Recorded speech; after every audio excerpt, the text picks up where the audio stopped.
మీకు అనిపించిన మేజర్ 2 ఇయర్స్లో అచీవ్మెంట్స్ ఏంటి? One of the biggest achievements అండి మన పారాది బ్రిడ్జ్ ఏదైతే వేగావతి నది మీద ఉందో అది పూర్తిగా నిర్వీర్యమైపోయినటువంటి పరిస్థితి నుంచి వచ్చే నెల ట్రాఫిక్ కూడా ఇచ్చే పరిస్థితికి తీసుకొచ్చామండి.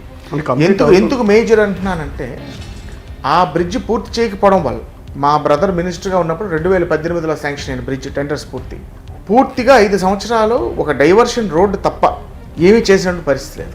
అది కూడా అరకొర పనులు చేయడం వల్ల ట్రాఫిక్ డైవర్షన్ వల్ల శ్రీకాకుళం జిల్లా నుంచి వస్తున్నటువంటి వెహికల్స్ అవనివ్వండి, మా జిల్లా వెహికల్స్ అవనివ్వండి, ట్రాఫిక్ డైవర్షన్ వల్ల 3 మేజర్ రోడ్స్ 90% ఆఫ్ ద కాన్స్టిట్యుయెన్సీలో మేజర్ ఆర్ఎన్బి రోడ్స్ దెబ్బతిన్నాయి.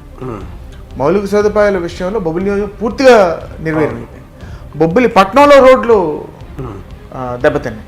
అది ఇవాళ మనం పూర్తి చేసుకొని 2 రాష్ట్రాలను అనుసంధానం చేసే బ్రిడ్జ్ అది. అది మా తాతగారు ఉమ్మడి రాష్ట్రాల ముఖ్యమంత్రిగా ఉన్నప్పుడు 1934లో నిర్మించినటువంటి బ్రిడ్జ్, 5 టన్స్ కెపాసిటీ.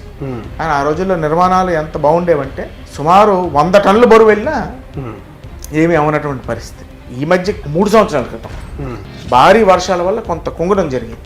అప్పటి వరకు అయితే చెక్కు చెదరకుండా ఉంది.